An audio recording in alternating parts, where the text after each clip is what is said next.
ان آئمہ حرم کو بھی پتہ ہے کہ آپ مترجم ہیں ان کے، کوئی ان سے ملاقات بھی ہوئی ہے، کبھی کوئی بات بھی ہوئی ہے؟ تو شیخ سدیس وہاں کہنے لگے واللہ السیارہ عندنا ما تریوس، یہ ہماری گاڑی جو ہے اس میں ریورس کا گیئر ہے. شیخ خالد غامدی نے مجھے پہچان لیا تھا. اچھا، جب میں اوپر گیا ہوں جا کے سلام کیا. میں آپ کو ایک دلچسپ واقعہ سناؤں. میں جاپان میں تراویح پڑھانے کے لیے گیا نا. جب جاپان میں گئے تو تھوڑی جاپانی بھی سیکھنی شروع کر دی. یہ لینگویجز کی طرف آپ کا رجحان ہے، شوق ہے؟ یعنی ایک مسکنسیپشن ہے کہ خطبات سعودی عرب میں لکھے ہوئے ائمہ حرم کو اور مختلف خطباء کو مل جاتے ہیں گورنمنٹ کی طرف سے کہ یہ پڑھ دیجیے. چین و عرب ہمارا، ہندوستان ہمارا، تو اس کا ترجمہ کرتے ہوئے الصین لنا والعرب لنا والہند لنا والکل لنا. یہ والی چیز جو ہے یہ ہے تھوڑی سی عجیب، لیکن یہ حقیقت ہے کہ مکہ مکرمہ کے جتنے بھی خطیب ہیں ان سب کے خطبات تھوڑے ڈیفرنٹ ہوتے ہیں، اور مدینہ منورہ کے جتنے بھی خطباء ہیں بتانے کے باوجود ان کا دل یا ذہن تسلیم نہیں کرتا تھا کہ آپ واقعی پاکستانی ہیں، اور سمجھتے ہیں کہ نہیں عرب ہی ہے. میں نے آ کے سفیر صاحب سے مصافحہ کیا تو مجھے کہتے ہیں فصیح واللہ، یعنی آپ تو بڑی فصاحت. طیہ ما انزلنا علیک القرآن لتشقى.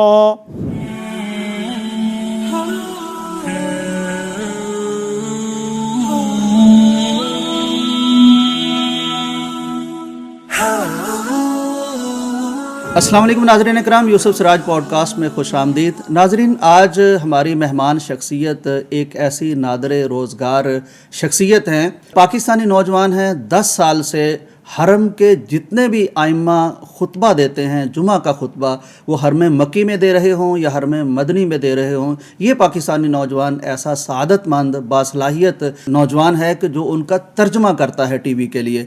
اس کے ساتھ ساتھ آپ جب عربی بولتے ہیں تو اس ایکوریسی کے ساتھ، اس فلوئنسی کے ساتھ عربی بولتے ہیں کہ بہت دفعہ بڑی بڑی عرب شخصیات جب آپ کو بات کرتے ہوئے سنتی ہیں یا ترجمہ کرتے ہوئے سنتی ہیں تو ان کو پوچھنا پڑتا ہے کہ آپ عربی ہیں یا پاکستانی ہیں. جب بتایا جاتا ہے کہ یہ نوجوان پاکستانی ہے تو ان کی حیرت اور بڑھ جاتی ہے. ام القرا یونیورسٹی سعودی عرب سے آپ نے قرات میں ڈگری لے رکھی ہے اور 20 قراتوں میں آپ قرآن مجید پڑھ سکتے ہیں، سنا سکتے ہیں. بڑی خوبصورت آواز بھی ہے. انگلش پر بھی اسی طرح آپ کو عبور حاصل ہے. 2 ایم فل کر رکھے ہیں، ایک اسلامیات میں، ایک انگلش میں، پی ایچ ڈی کر رہے ہیں. اور اس قرآن آپ کو اتنا یاد ہے کہ بعض دفعہ دہرانے کا بھی موقع نہیں ملتا، تو مصروفیات ہوتی ہیں تو مصلے پر جا کے قرآن سنا سکتے ہیں. کئی ممالک میں قرآن مجید سنا چکے ہیں.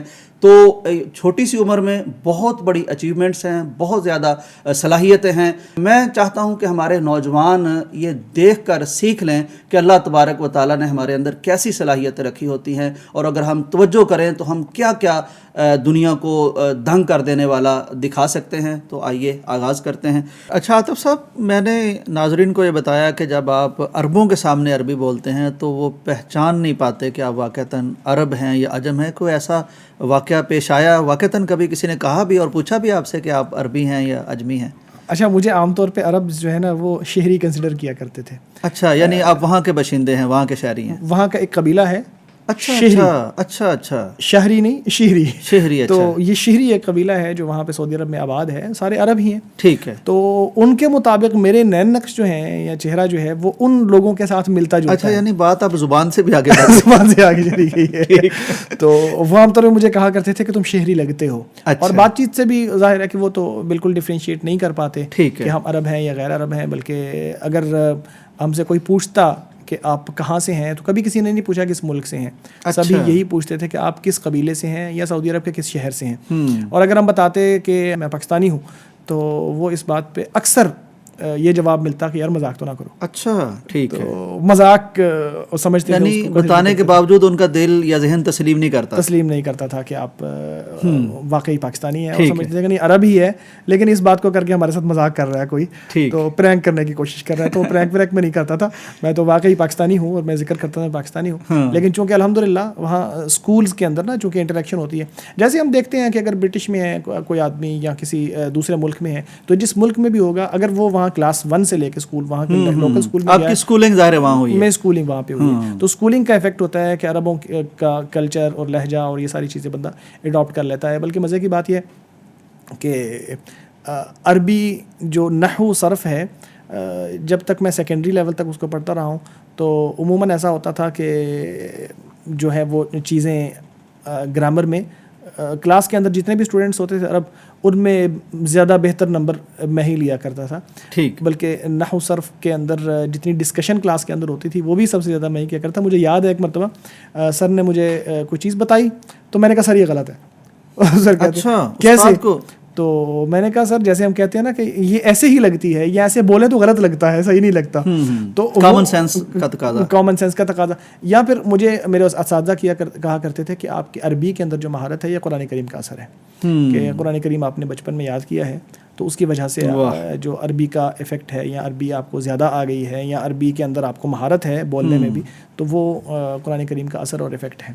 آج اس میں ایک اور بات بھی کہ ہمارے یہاں پہ جو سعودی سفیر ہے پاکستان کے اندر, ماشاءاللہ, ہم نے امام کعبہ فضیلۃ الشیخ عبد الرحمن السدیس کے جو خطبات کی کتاب شائع کی ہے پیغام نے, اس موقع پر جو سفیر صاحب اس کی رونمائی کے لیے تشریف لائے تھے, تو اس میں ایک اسپیچ میں نے کی تھی اسی موضوع کے اوپر کہ شیخ سدیس کے خطبات جو ہیں وہ اپنا ایک ویلیو اور مقام رکھتے ہیں دوسرے خطبہ کے اندر بھی, اور ان کو ترجمے کے اندر جو مشکلات پیش آتی ہیں اس کا ذکر میں نے کیا. تو اس کے بعد جب میں نے آ کے سفیر صاحب سے مصافحہ کیا تو مجھے کہتے ہیں فصیح واللہ, یعنی آپ تو بڑی فصاحت والے ہیں. یعنی بڑا کمپلیمنٹ ہے کہ ایک عرب کسی کو اجمی کو کہے کہ آپ بڑے فصیح ہیں. ماشاء اللہ, ماشاء اللہ. اچھا عاطف صاحب, وہ یعنی بالکل ابتدا میں آپ چھوٹے سے تھے اور آپ اپنے والد صاحب کو دوڑ کے لے گئے کہ شیخ سدیس تو ادھر بیٹھے ہیں, تو پھر اتنی محبت اور ان کا لہجہ آپ نے اپنایا, ہمیں تھوڑا قرآن بھی سنا دیں انہی کے انداز میں. جی ضرور. شیخ سدیس کے لہجے میں کوشش کرتا ہوں پڑھنے کی, اور پھر جو میں پڑھوں گا یہ شعبہ عن عاصم کی روایت ہے جو کہ امام حفص کے کلاس فیلو ہے, لیکن ان کی روایت تھوڑی مختلف ہے. ٹھیک. بسم اللہ الرحمن الرحیم. طیہ ما انزلنا عليك القرآن لتشقى إلا تذكرة لمن يخشى تنزيلا ممن خلق الأرض والسماوات العلى الرحمن على العرش استوى له ما في السماوات وما في الأرض وما بينهما وما تحت الثرى وإن تجهر بالقول فإنه يعلم السر وأخفى الله لا إله إلا هو له الأسماء الحسنى وهل أتاك حديث موسى إذ رئي نارا فقال لأهلهم كثوا إني آنست نارا لعلي آتيكم منها بقبس أو أجد على النار هدى فلما أتاها نودي يا موسى إني أنا ربك فاخلع نعليك إنك بالواد المقدس طوى. ماشاء اللہ, ماشاء اللہ. لگتا تھا واقعتاً حرم میں پہنچ گئے ہیں اور وہاں جا کے سن رہے ہیں. یہ بڑے اعزاز کی بات ہے عاطف بھائی کہ اللہ تعالیٰ ایک تو بندے کو زبان کی بات کریں تو عربی جو ہماری دینی زبان ہے اس پر اس قدر دسترس دے دے کہ عرب حیران ہوں, پھر انگلش اتنی اچھی ہو کہ آپ دنیا میں کہیں بھی انگلش میں آسانی سے بات کر سکیں, پھر قرآن مجید کو آپ نے اس یونیورسٹی سے یوں پڑھا ہو کہ یعنی امام حرم بھی آپ کی غلطی نہ نکال سکے. اللہ کا فضل ہے, پاکستانی ہیں, ہمیں اس پر بڑی خوشی ہے. یہ فرمائیے کہ یہ خطبات کے ترجمے کا سلسلہ کب شروع ہوا, اور 10 سال سے آپ یہ خطبہ ترجمہ کر رہے ہیں, تو اس ایکسپیرینس کے بارے میں تھوڑا ہمیں بتائیے. بالکل, واقعی مجھے تقریباً 10 سال ہو گئے ہیں خطبات حرمین کا ترجمہ کرتے ہوئے اللہ تعالیٰ کے فضل سے. تو یہ سلسلہ بھی پیغام کے ساتھ جڑنے کے ساتھ ہی شروع ہوا ہے. جب میں نے پیغام ٹی وی جوائن کیا تو یہاں کا پروجیکٹ تھا ایک ترجمہ خطبات حرمین, اور اس کے اندر میں شامل ہوا, اور پھر جب اس کا ترجمہ کرنا شروع کیا تو پہلے طریقہ یوں ہی تھا کہ ہم اس کو ریٹن میں ترجمہ کر دیتے تھے, اور پھر بعد میں لائیو نہیں تھا اس وقت. تو ہماری ریسرچ کی ٹیم جو ہے وہ بھی شامل تھی اس کے اندر. میں سمجھتا ہوں کہ جو چیز حرم مکی سے یا حرمین سے مقدس مقامات سے جڑی ہو اور اللہ تعالیٰ کی نیک ہستیوں سے جڑی ہو, اس کے اندر تو انسان کو اللہ تعالیٰ کی طرف سے خصوصی ایک بلیسنگ ہوتی ہے, جو صلاحیت مل جاتی ہے, توفیق اللہ تبارک و تعالیٰ کی مل جاتی ہے. اس کے بغیر تو یہ چیز ممکن نہیں ہے. اس میں بہت سارے ساتھیوں کا ہاتھ بھی ہے, آپ بھی ہمارے ہیڈ رہ چکے ہیں, اور اس دور میں ہم نے آپ سے بھی بہت کچھ سیکھا ہے اس سلسلے میں. تو الحمدللہ یہ سلسلہ چلتا جا رہا ہے. لیکن یہ کہ ابھی تقریباً 1 سال سے ہم نے لائیو ترجمہ جو شروع کر دیا ہے ٹی وی کے اوپر. میں نے دیکھا ہے آپ کو ترجمہ کرتے ہوئے, ماشاءاللہ آپ کے ترجمے کی خوبی یہ ہے کہ آپ کبھی میں نے رکتے نہیں دیکھا کہ بات سننے کے لیے رک رہا ہوں. امام صاحب اپنی عربی بولتے جا رہے ہیں, آپ اپنی اردو بولتے چلے جا رہے ہیں, بڑا یعنی فلو ہے, بڑی ایکوریسی ہے. تو کس طرح ہوتا ہے یہ, مطلب آپ مجھے نہیں لگتا کہ پوری بات سن کے ترجمہ کرتے ہیں, پھر تو رکنا پڑے. تو کس طرح کر رہے ہوتے ہیں, بر وقت برجستہ فوری ترجمہ کر رہے ہوتے ہیں؟ جب میں نے یہ ترجمہ لائیو شروع کیا تھا تو تب تھوڑی سی پرابلمس تھیں, یعنی کوئی جملہ سن کے اس کی سینس کریٹ کرتے ہوئے یا سمجھتے ہوئے کہ یہ کس سینس میں یہ والے الفاظ بول رہے ہیں. اب آہستہ آہستہ آہستہ کچھ چیزوں کو اس طرح سمجھ لیا ہے کہ جیسے جیسے وہ بولنا شروع کرتے ہیں تو اردو محاورے کو ہی کچھ بدل کے کہ جملے کی ساخت کو کچھ بدل کے کہ پہلے بولنا شروع کر دیا.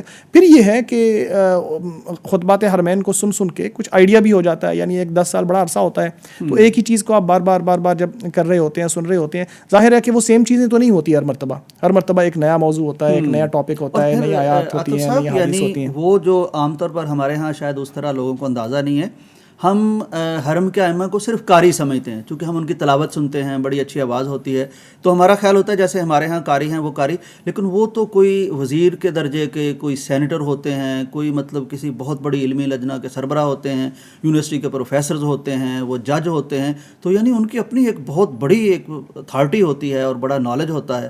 تو یہ والی یعنی یہ ساری چیزیں سارے ترجمے میں پھر آپ کو دیکھنی پڑتی. جی ایگزیکٹلی, یہ جو آپ نے بات کی ہے, عموماً لوگ یہ سمجھتے ہیں, یا اگر کسی کے ذہن میں یہ امیج ہے اہل علم کے بارے میں یا امام حرمین کے بارے میں, ائمہ حرم کے بارے میں, کہ وہ جسٹ ایک قاری ہیں یا جسٹ ایک جیسے ہمارے ہاں ایک عالم ہوتا ہے اس لیول پہ ہیں, تو یہ قطعاً غلط ہے. ائمہ حرم میں ہر ایک بڑی پرسنالٹی ہے ائمہ حرم ہونے کے علاوہ بھی, یعنی ایک بندہ حرم کا امام ہے تو امام حرم اگر نہ بھی ہو تو بھی وہ بہت بڑی پرسنالٹی ہے, اپنے علم کے لحاظ سے بھی اور اپنے عہدے کے لحاظ سے بھی. اب چند لوگوں کا اگر میں ذکر کر بھی دوں تو ان میں سے ہر ایک جو ہے وہ ایک بڑے عہدے پر بھی فائز ہے امامت حرم کے ساتھ ساتھ. مثال کے طور پر ہم اگر سب سے کامنلی ناؤن اور سب سے معروف جو ہیں فضیلت الشیخ عبد الرحمن السدیس, جو شیخ سدیس ہیں, حرمین جو کمیٹی ہے اس کے سربراہ بھی ہیں. اس کے ساتھ ساتھ جو جامعہ ام القریٰ ہے جہاں پہ الحمدللہ اللہ تعالیٰ نے توفیق دی, میں بھی وہیں سے پڑھا ہوں, وہاں پہ ایک کلیہ کے اندر یہ فل پروفیسر ہیں اور باقاعدہ پڑھاتے ہیں. اور علم الفرائض جو کہ وراثت کا ایک علم ہے, بڑا مشکل اور اس کے اندر بہت مہارت رکھنے والے ہیں. اس کے بارے میں نبی پاک صلی اللہ علیہ وسلم کی حدیث بھی ہے نا کہ وَأَنَّهُ أَوَّلُ عِلْمٍ يُفْقَدُ, جو کہ اہل علم نے یہ بیان کیا ہے. بڑی نئی بات آپ نے شیخ سدیس کے بارے میں بتائی, ماشاءاللہ. جی, علم الفرائض کے ماہر ہیں اور اس کے باقاعدہ استاد ہیں. ان کی جو مہارت ہے اس کے اندر ہے, اور یہ کلیہ شریعہ کے اندر فل پروفیسر ہیں, استاد ہیں, یعنی پروفیسر بھی ہیں اور ساتھ امام حرم بھی ہیں, اور حرمین کا جو ہے سلسلہ اس کو مینیج بھی کر رہے ہیں. اسی طرح فضیلت الشیخ سعود الشریم, یہ بھی امام کعبہ ہونے کے ساتھ ساتھ, آج کل تو خیر امام کعبہ نہیں ہے, اللہ تعالیٰ ایسا کرے کہ ہمیں ان کی آواز جو ہے حرم مکی میں دوبارہ سننے کو ملے. بہت لوگ چاہ رہے ہیں, میں سوشل میڈیا پہ دیکھتا ہوں جب کبھی ان کی تصویر آتی ہے, تذکرہ آتا ہے, تو بہرحال محبت تو اللہ تعالیٰ نے سارے بالکل جی. ان دو شخصیات کی آواز تو حرم کے ساتھ ایسے جڑ گئی ہے کہ جب ان کا ذکر ہوتا ہے تو حرم ذہن میں آتا ہے, حرم کا تذکرہ ہوتا ہے تو ان کا جو ہے آواز یا ان کی شخصیت کا جو ہے نا امیج لازمی طور پر ذہن میں آتا ہے. تو یہ بھی جج بھی ہیں, اور اس کے ساتھ ساتھ ام القریٰ یونیورسٹی میں یہ بھی پروفیسر ہیں, بلکہ اس فیکلٹی کے ڈین بھی ہیں. ٹھیک ہے, تو یہ ڈین بھی ہیں, جج بھی ہیں, اور امام حرم بھی ہیں. تو یہ 3 عہدے ان کے پاس ہیں. اسی طرح جو دیگر ائمہ حرم ہیں, ان میں سے ہر ایک اپنے اپنے کام کے اندر, یعنی وقت کے اعتبار سے یا عمر کے اعتبار سے صالح حمید سب سے سینئر ہیں اس وقت. فضیلت الشیخ صالح بن حمید وہ سب سے زیادہ سینئر ہیں, اور سب سے پرانے بھی ہیں حرم مکی کے اندر. انہوں نے بہت عرصے سے یہاں پہ امامت کی ہے, بلکہ ان کی خاص بات یہ ہے کہ شاید جتنے بڑے عہدوں پہ یہ فائز رہے ہیں, کوئی دوسرا امام حرم اتنے بڑے عہدوں پر فائز نہیں رہا. مثلاً کیا کیا رہ چکے ہیں یہ اس وقت بھی سعودی عرب کے جو بادشاہ ہیں اس کے مشیر ہیں. اچھا, ماشاءاللہ. اور اسی طرح مرکز شورا ہے سعودی عرب کا, آپ کو پتا ہے کہ نظام جو ہے وہ ملوکیت کا ہے. یہاں پہ ہمارے یہاں پارلیمنٹ ہوتی ہے, وہاں پہ مجلس شورا ہوتی ہے, تو مجلس شورا کے چیئرمین رہ چکے ہیں. ٹھیک. اور مجلس شورا کے اگر سمجھنا چاہیں جیسے ہماری پارلیمنٹ کے اسپیکر ہوتے ہیں, پارلیمنٹ کے اسپیکر ہیں, تو اتنے بڑے بڑے عہدوں پر فائز ہیں. یعنی یہ علمی شخصیت ہونے کے ساتھ ساتھ سیاسی شخصیت بھی ہیں اور امام کعبہ بھی ہیں. تو روحانی, علمی اور سیاسی شخصیت, ان ساری چیزوں کو اللہ تعالیٰ نے ان کے اندر جمع کر دیا. اور حالت ان کی یہ ہوتی ہے کہ یعنی اتنے بڑے بڑے عہدوں پر فائز ہونے کے باوجود اور اتنا پریکٹیکل ہونے کے باوجود عام طور پہ جو لوگ اتنے عہدوں پر فائز ہوتے ہیں دل کے اندر سختی آ جاتی ہے، لیکن ان کی حالت یہ ہے کہ عموماً خطبہ حرم دیتے ہوئے بھی آنکھوں سے آنسو ٹپکنا شروع ہو جاتے ہیں. یہ ویسے بڑی اہم بات ہے. تو یہ دل کی رقت جو ہے، تھوڑا سا موت کا تذکرہ آ جائے، تھوڑا سا آخرت کا تذکرہ آ جائے تو دل لرزنے لگتا ہے اور آنکھوں سے آنسو ٹپکنے لگتے ہیں. عاطف بھائی میں نا اسپیسیفکلی اس پہ انشاءاللہ آپ سے ضرور آپ کی رائے لوں گا کہ چونکہ 10 سال سے جو بندہ ائمہ حرم کے ترجمے کر رہا ہے، ان کے خطبات کو سن رہا ہے، اس کو اندازہ ہو جاتا ہے کہ کس خطیب کے خطبے کی کیا خاصیت ہے. تو اس پہ بھی ضرور میں آپ کی رائے لوں گا. مجھے یہ بتائیے کہ یعنی وہ کہتے ہیں نا کہ آپ تو ترجمے کرتے چلے جا رہے ہیں، ان ائمہ حرم کو بھی پتہ ہے کہ آپ مترجم ہیں ان کے، کوئی ان سے ملاقات بھی ہوئی ہے، کبھی کوئی بات بھی ہوئی ہے؟ جی، ائمہ حرم سے الحمدللہ ملاقات ہے میری. چند ایک کے علاوہ تقریباً زیادہ تر اہل یعنی ائمہ حرم میں میری ملاقات ہوئی ہے.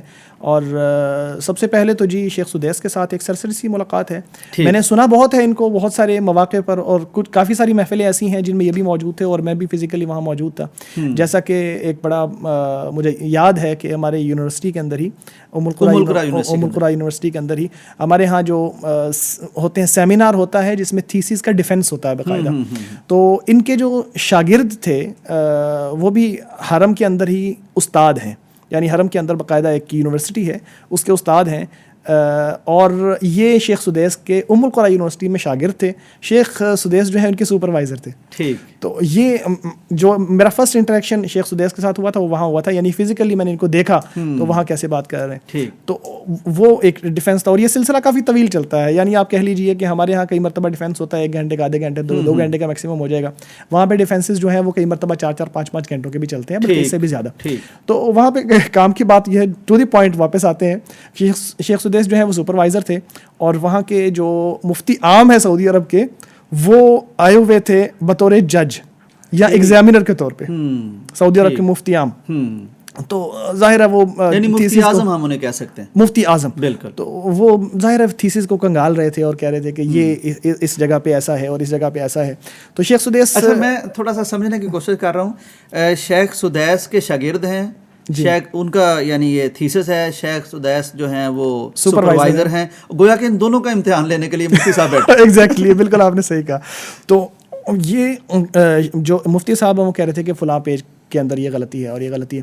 تو شیخ سدیس جو ہے وہ ظاہر ہے وہ اول تو یہ ہے کہ جو اسٹوڈنٹ ہیں وہ ڈیفینڈ کر رہے تھے، جو کہ حرم کے استاد ہیں، حرم میں ایک حرم کی معہد کے اندر استاد ہیں. ٹھیک ہے. تو اگر وہاں پہ کوئی چیز اٹک جاتی، ان سے جواب نہ آتا، تو شیخ سدیس بھی بیچ بیچ میں لقمہ دے رہے تھے کہ اچھا یہ معاملہ ایسے بھی ہے، اس کو ایسے دیکھنا چاہیے. تو وہاں پہ ایک لطیفہ یہ ہوا جو مجھے یاد ہے، یعنی بات کو لائٹ کرنے کے لیے، کہ سارا ہال جو ہے وہ مکمل طور پر بھرا ہوا ہے. ہمارے یہاں تو ڈیفینس میں ہوتا ہے 4-5 بندے بیٹھے ہوئے، میکسیمم 15-20 بیٹھے ہوتے ہیں، لیکن وہ ایسا موقع تھا کہ سارا ہال جو ہے سیمینر ہال، یعنی کہ میرا خیال ہے 100-200 سے زیادہ لوگ وہاں پہ، اور یہ سارے اہل علم ہیں، اور سارے اہل علم ہیں، ان میں طلباء ہیں یا اساتذہ ہیں، اور پھر ساتھ میں بہت سارے لوگ کھڑے بھی ہیں ایڈیٹوریم کے اندر. تو ڈیفینس ہو رہا ہے. ایسا ہوا کہ تقریباً 100 صفوں کا اگر ڈیفینس ہو گیا ہے تو مفتی عام صاحب نے کہا کہ جی ایک غلطی رہ گئی ہے صفحہ نمبر 50 پہ، پیچھے دوبارہ چلتے ہیں. تو شیخ سدیس وہاں کہنے لگے واللہ السیارہ عندنا ما تریوس، یہ ہماری گاڑی جو ہے اس میں ریورس کا گیئر ہے ہی نہیں، آپ آگے چلیں. جو جہاں سے گزر گئے وہاں سے تو آپ گزرے نا. جی صحیح. تو ان سے فرسٹ انٹریکشن شیخ سدیس کے ساتھ میرا یہ والا تھا. ٹھیک. پھر جب وہ باہر آئے تو ان کے ساتھ وہاں پہ ملاقات ہوئی اور تھوڑی گپ شپ ہوئی. پھر حرم کے اندر ایک آدھ مرتبہ ملاقات ہوئی، بلکہ مجھے میرے کانشیس میں یہ چیز نہیں ہے، لیکن والد صاحب نے مجھے یہ بات بتائی کہ آپ کی ملاقات بچپن میں جب آپ تقریباً کوئی 7-8 سال کے تھے تو شیخ سدیس کے ساتھ ہوئی تھی. آپ کو یاد ہے یہ؟ میں نے کہا مجھے تو نہیں یاد. پھر مجھے بتانے لگے کہ ایسا تھا کہ ایک مرتبہ شیخ سدیس جو ہے وہ جو دروازہ ہے، کہہ لیجیے کہ باب ملک عبدالعزیز سے اگر آپ اندر آتے ہیں، وہاں سے اندر آ کے لیفٹ سائڈ پہ ایک جگہ ہوتی ہے، وہاں پہ وہ بیٹھے تھے اور مطلب قرآن پاک کی تلاوت وغیرہ کر رہے تھے. تو والد صاحب نے ان کو پہچان لیا کہ یہ ہیں، بلکہ پھر والد صاحب نے پہچانا، یا انہوں نے والد صاحب نے مجھے بتایا کہ اصل میں پہچانا میں نے تھا. اچھا. تو کہتے ہیں کہ آپ نے آ کے مجھے بتایا کہ یہ تو شیخ سدیس بیٹھے ہیں. یعنی بچپن سے ہی آپ کا توجہ اس طرف تھی، التفات تھا اس طرف، تو ذہن میں تھا اور آپ نے بتایا والد صاحب. یہ تو والد صاحب کی تربیت ہے جی. اللہ تعالیٰ ان کو صحت تندرستی عطا فرمائے، لمبی طویل زندگی عطا فرمائے، کہ انہوں نے ائمہ حرم کی محبت ہمارے دلوں میں ڈالی تھی. اچھا. بار بار ان کا تذکرہ، ان جیسا قرآن پڑھنے کی تلقین. مجھے یاد ہے کہ جب بھی آخری عشرہ آتا تھا رمضان کا، تو تو والد صاحب کی کوشش ہوتی تھی کہ آخری عشرہ مکمل جو ہے ہم نے مکہ مکرمہ میں گزارنا ہے. ماشاءاللہ. تو وہ رات کی تراویحیں بھی اور تہجد کی نماز بھی. شیخ سدیس اور شریم 2 ہی تو ہوتے تھے جن کو ہم سنتے تھے, اور ان کو سن کے آئیڈیلائز کر لیا, یہاں تک کہ پھر میں نے ان کی جو تلاوت ہے ان کو کاپی کرنا شروع کر دیا. تو تبھی سے میرا شوق تھا کہ میں نے شیخ سدیس جیسا پڑھنا ہے. تو وہ پڑھتے ان کی جیسی. تو وہ ظاہر ہے کہ جب بندے کے ذہن میں یہ چیز ہوتی ہے, نظر آ جائے تو وہ کلک ہوتا ہے. تو کہتے ہیں میں نے کہا کہ شیخ سدیس بیٹھے. بالکل صحیح. پھر میں گیا, والد صاحب لے کے گئے اور جا کے ان سے مصافحہ کیا اور تھوڑی بات چیت ہوئی. تو یہ بچپن کا تھا جو مجھے یاد نہیں, والد صاحب نے یاد کروایا ہے, اور جو میرے کانشیس میں ہے جب میں اسٹوڈنٹ تھا وہاں پہ تب کی ملاقات ہے. دیگر کن ائمہ سے ملاقات اب تک ہو چکی؟ میرے پیغام میں بھی کئی ائمہ سے ہوئی ملاقات. دیگر ائمہ حرم سے یا ائمہ حرم مکی اور ائمہ حرم مدنی میں جو ملاقات ہے وہ زیادہ تر پیغام ٹی وی کے پلیٹ فارم سے ہوئی ہے. اور یہاں پہ جب وہ وزٹس کرتے ہیں تو الحمدللہ پیغام ٹی وی کی طرف سے جو ٹرانسلیشن یا انٹروڈکشن کی ذمہ داری ہوتی ہے وہ میرے اوپر ہی ہوتی ہے. تو میں ان کو انٹروڈیوس کرواتا ہوں پیغام ٹی وی کے مختلف ڈپارٹمنٹس کے حوالے سے. تو اس سلسلے میں میری ائمہ حرم سے ملاقات ہے, جیسا کہ یہاں پہ شیخ خالد الغامدی نے وزٹ کیا ہے. یہاں پہ میں رک کے تھوڑا سا شیخ خالد الغامدی کو جو مجھے یاد آ گیا تو وہ ایک بات اس میں شامل کر دوں. شیخ خالد الغامدی جب میں وہاں پہ ام القریٰ یونیورسٹی میں پڑھتا تھا تو یہ ہماری فیکلٹی کے ڈین تھے. اچھا ٹھیک ہے. تو میں نے بات بیچ میں آ جائے گی کہ میں جاپان میں فرسٹ ٹائم جب تراویح پڑھانے کے لیے گیا, یعنی آپ جب وہاں پڑھ رہے تھے تب بھی آپ جاپان گئے؟ فرسٹ ٹائم اس وقت گیا. سعودیہ سے گئے؟ سعودیہ سے. ٹھیک. تو وہ جو ٹائم تھا وہ ایسا تھا کہ رمضان اس وقت ان دنوں میں آ رہا تھا جب سمر اینڈ ہو رہا ہوتا تھا. تو سمر کے اینڈ پہ آپ کو پتا ہے کہ سمر سیمسٹر کی ایگزامز ہوتے ہیں. تو سمر سیمسٹر کے ایگزامز کے حوالے سے میں ایک فکر مند تھا کہ میں اگر تراویح پڑھانے کے لیے جاتا ہوں تو میرے سمر سیمسٹر کے ایگزامز رہ جائیں گے. اس وقت میں نے مختلف اساتذہ سے بات کی لیکن میری بات نہ بنی. میں نے مختلف طریقوں سے پتہ کیا تو مجھے کہا گیا کہ آپ یوں کیجئے کہ چلے جائیں, واپس آئیں گے تو انشاءاللہ بات ہو جائے گی. واپس آ کے میں شیخ خالد غامدی کے آفس میں چلا گیا. اچھا, میں نے جا کے ان کو کہا, امام حرم اس وقت بن چکے تھے, میں نے ان کو سلام کیا. میں نے کہا جی ایک تو شرف ملاقات چاہتا تھا اور دوسرا یہ کہ میرا چھوٹا سا کام ہے. تو بڑا خوش ہوئے اور انہوں نے مجھے بٹھا کے مجھے کہتے ہیں لیجیے بتائیے کیا معاملہ ہے. اچھا, میں نے بتایا کہ میرا جی ایک سبجیکٹ میں مس ہے. میں نے کہا چلے ایک کروا لیتا ہوں, پھر دوسرے کے لیے دوبارہ اپلیکیشن دوں گا, تو پھر تیسرے کے لیے دوبارہ اپلیکیشن دوں گا, کیونکہ میرے 3-4 سبجیکٹس جو ہیں ان کے ایگزامس مس تھے. آپ نے کہا سب کا بتایا تو کہیں انکار ہی نہ کرتے. تو بہرحال انہوں نے کہا کہ ٹھیک ہے جی, یہ آپ یوں کیجئے کہ یہ میرے پاس رکھ دیں اور 2 دنوں کے بعد آپ آئیں گے تو انشاءاللہ آپ کا معاملہ ہو چکا ہوگا. ٹھیک. 2 دنوں کے بعد جب میں گیا تو سلام دوبارہ کیا. میں نے کہا کہ وہ پتہ کرنا تھا. میں نے کہا سلام بھی ہو جائے اور وہ معاملے کا پتہ بھی کر لوں. تو کہنے لگے کہ آپ کے تو 4 سبجیکٹ تھے تو آپ تو ایک کا کیا ہے, تو میں نے 4 کروا دیے آپ کے. واہ واہ واہ واہ واہ. تو انہوں نے میرے کہے بغیر میرے 4 سبجیکٹس کی اپروول دے دی اور مجھے کہا کہ ٹھیک ہے آپ اپنے ٹیچر سے رابطہ کر کے کہ اپروول ہو گئی ہے اور آپ میرے پیپرز لے لیں. عاطف صاحب, یہ ویسے عربوں میں ہے کوئی ایسی نا, یعنی خوئے دل نوازی. وہ میں ایک واقعہ پڑھ رہا تھا کہ میرے خیال شیخ ابن باز رحمہ اللہ تعالیٰ کے بارے میں, کہ ان سے کسی نے کہا کہ مجھے اتنے پیسے چاہیے, سائن کروا لیے. اور پھر جب سائن کروا لیے تو جو ان کا خازن تھا, خزانچی, وہ کچھ صفر بڑھا لیے اور اتنے صفر کر لیے کہ اس نے کال کی شیخ کو کہ شیخ آپ نے اتنے ہی پیسے لکھے ہیں. تو شیخ نے کہا نہیں میں نے اتنے لکھے نہیں تھے, لیکن شاید اس کو ضرورت زیادہ ہو, شرما کے پورے نے بتائے ہوں گے, اتنے ہی دے دیں. اچھا, یعنی یہاں بھی وہی مجھے کیفیت نظر آتی ہے کہ بھائی آپ کو 1 نہیں 4 کی ضرورت تھی, وہ میں نے کر دی ہے. یہ ایسی چیزیں تو واقعی ہمیں ملتی ہیں ائمہ حرم کے اندر.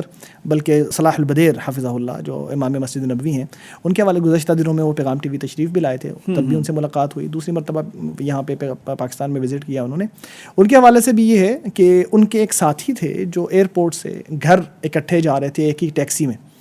تو وہ کہتے ہیں کہ پہلے شیخ صالح کو ڈراپ کیا, صلاح کو ڈراپ کیا, اور پھر مجھے جو ٹیکسی والا ہے وہ گھر ڈراپ کرنے کے لیے گیا.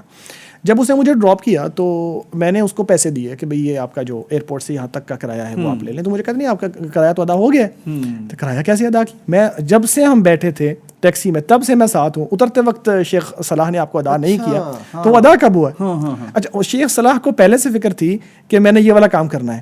کہتے جب ہم ٹیکسی میں بیٹھ رہے تھے نا تو انہوں نے بات کرتے ہی مجھے وہ پیسے دے دیے تھے, کہا یہ میری طرف سے ہے اور ان کو بھی آپ نے پہنچا کے آنا ہے. تو بات طویل نہ ہو جائے ورنہ اس طرح کے واقعات اور بھی ہیں. چلے ایک کا تذکرہ کر دیتے ہیں. شیخ عبدالوہاب الجوہنی حافظہ اللہ, ان کے حوالے سے معروف ہے. کہ یہ بھی اسی طرح لوگوں پہ خرچ کرتے ہیں. اللہ نے دیا بھی بہت ہے اور خرچ بھی بہت کرتے ہیں. یوں کہ جب مکہ مکرمہ میں دیکھا کہ کسی ریسٹورنٹ میں گئے ہیں اور جا کے انہوں نے کچھ چیز پرچیز کی ہے, لی ہے, اور جیسے ہی واپس نکلے ہیں تو جو وہاں پہ ریسٹورنٹ کا مالک ہے, جو وہاں پہ کیشیئر ہے, اس نے اعلان کیا ہے جی آپ سب کا بل پیڈ ہے. اللہ اکبر, اللہ اکبر, جتنے لوگ وہاں پہ موجود سب کا بل پیڈ. کیا بات ہے, کیا بات. تو آپ یوں کہہ لیجئے کہ سخاوت اللہ تعالیٰ نے یعنی وہ نبی صلی اللہ علیہ وسلم کی احادیث کا جو تذکرہ جو ملتا ہے سخاوت کا, وہ کیفیت نظر آتی ہے, وہ کیفیت ہے. اچھا, یہ شیخ خالد الغامدی حفظہ اللہ تعالی جب یہاں پیغام میں آئے تو کوئی آپ نے ان کے تذکرہ کیا پرانا, یا وقت نہیں ملا تھا؟ شیخ خالد الغامدی نے مجھے پہچان لیا تھا. اچھا, جب میں اوپر گیا ہوں, جا کے سلام کیا تو سفیر صاحب تھے نا ساتھ, ان کے سفیر صاحب تھے اور سعودی سفیر تھے اور 2-3 لوگ اور تھے. تو جیسے ہی میں نے ان سے سلام کیا تو میں نے کہا, میں نے بتایا کہ میں عاطف الیاس ہوں, بلکہ حافظ عبد الکریم سینیٹر صاحب ساتھ تھے, اور انہوں نے بتایا کہ یہ عاطف الیاس ہیں ہمارے ساتھ. تو انہوں نے مجھے یاد ہے کہا ہذا ولدنا, ہاں یہ تو ہمارا بچہ ہے, ہمارا بیٹا ہے. تو پھر ساتھ سفیر کو بتانے لگے یہ ہمارا بیٹا ہے, وہاں پہ ہمارے پاس پڑھتا تھا. تو شیخ خالد الغامدی تو ان کو تو یاد تھا کہ یہ ہمارے پاس پڑھتا رہا ہے. یہ بھی بڑی بات ہے, ورنہ لوگ کہاں یاد رکھتے ہیں. ایگزیکٹلی, یہ تو ان کی ذرہ نوازی ہے جی, ایسا ہی ہے. بات ہے, کچھ بریلینٹ اسٹوڈنٹ جو ہوتے ہیں وہ ایسے یاد رہ جاتے ہیں. ایگزیکٹلی, کچھ یہ بھی اپنی جگہ بات صحیح ہے, لیکن دوسری بات یہ ہے کہ کچھ لوگوں کو اللہ تعالیٰ نے شارپ مائنڈ دیا ہوتا ہے. اور وہ ہمارے ایک استاد تھے جو ہمیں عقیدہ پڑھایا کرتے تھے ام القریٰ یونیورسٹی میں, تو وہ ان کے حوالے سے مشہور تھا کہ وہ طالب علم کو اگر 5 سال کے بعد بھی ملیں گے تو نام لے کے اس سے بات کریں گے. بڑی بات. تو کچھ لوگوں کا شارپ مائنڈ ہوتا ہے, بچہ بھی بڑا آنر فیل کرتا ہے کہ میرا استاد جو ہے اتنے بڑے عہدے پر ہے, اتنا عرصہ مجھے پڑھایا ہے, اب اس کو میرا نام یاد ہے تو آنر فیل کرتا ہے. جیسے مجھے اس وقت آنر فیل ہوئی کہ سر نے مجھے کہا ہے کہ, یا استاد جو ہے خالد الغامدی صاحب, انہوں نے مجھے کہا کہ آپ ہمارے بچے ہیں یا ہمارے بیٹے ہیں.